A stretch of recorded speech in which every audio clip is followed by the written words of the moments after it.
Hi cheers, I'm Angel May Gadinga Narbawas and welcome back to my YouTube channel.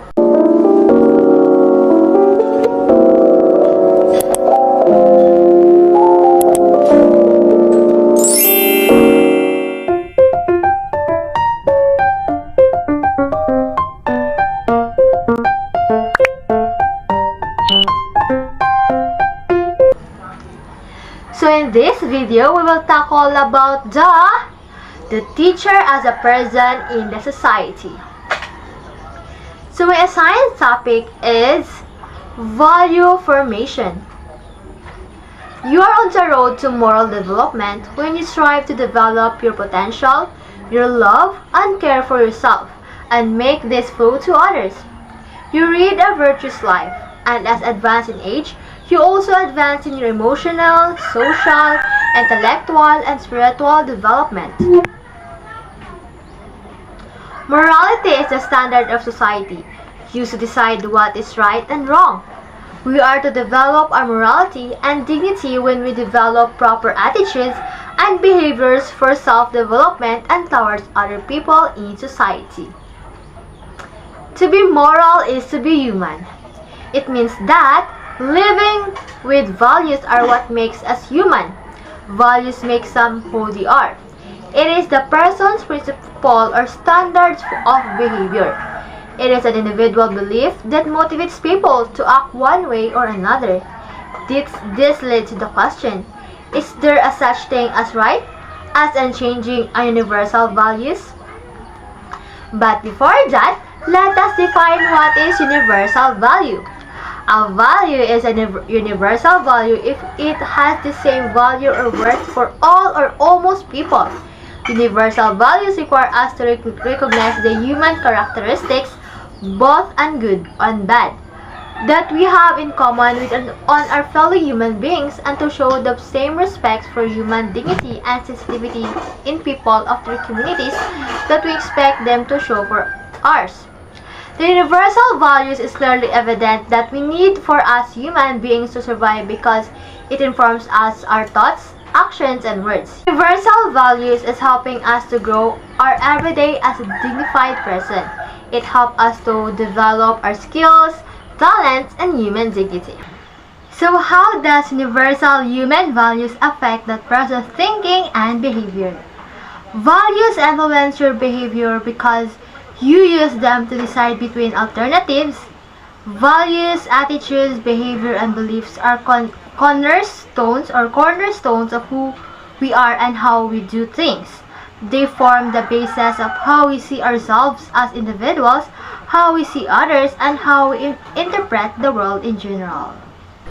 So now let's go back to the question. Is there a such thing as right, as a changing and universal values?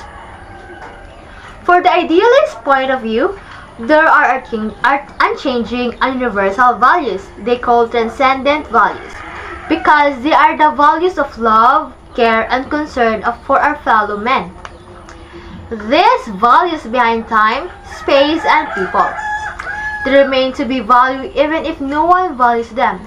As what I've said a while ago, values are individual belief that motivates people, and love as a transcendent value will remain of value even if no one values it. It means that if no one believes in love, love is still a belief that can motivate people. And that's for the idealist point of view. For the relativist point of view, there are no universal and unchanging values. They assert that values are dependent on time, space. Relativists assert that there are no universal values. It means that values are dependent for relative or to something like culture or individual standpoint, and that values can change and depends on the culture or any point of view.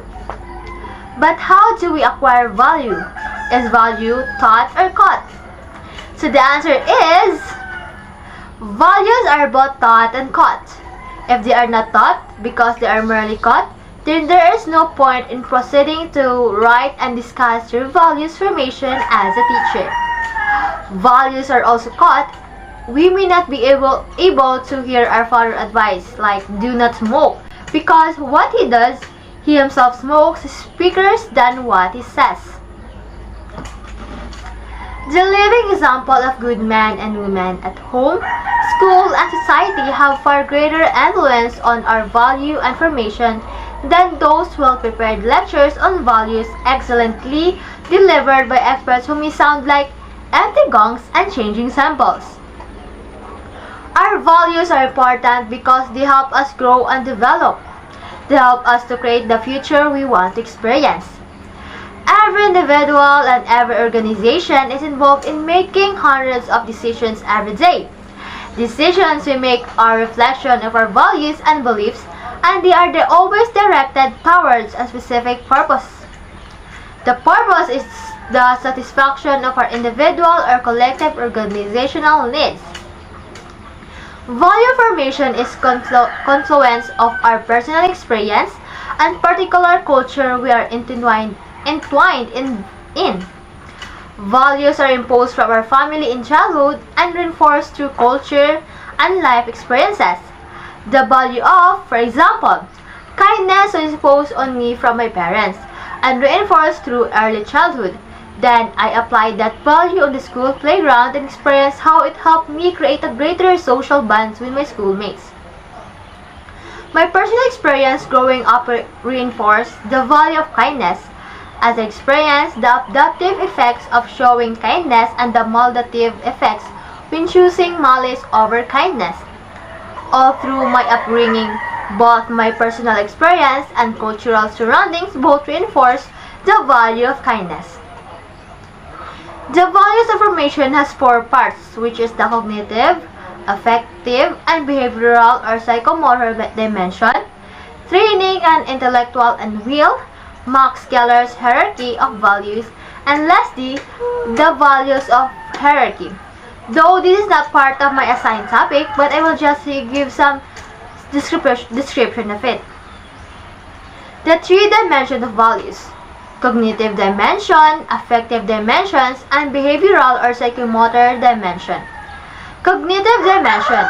Values have a cognitive dimension. We must understand that the value that we want to acquire, we need to know why we value such. This is the heart of conversation and value formation. We need to know how to live by that value. These are the concepts of ought to be taught. Affective dimension. Values are in the affective domain objectives. In themselves, they're affective dimensions. For instance, it is not enough to know what honesty is or why one should be honest.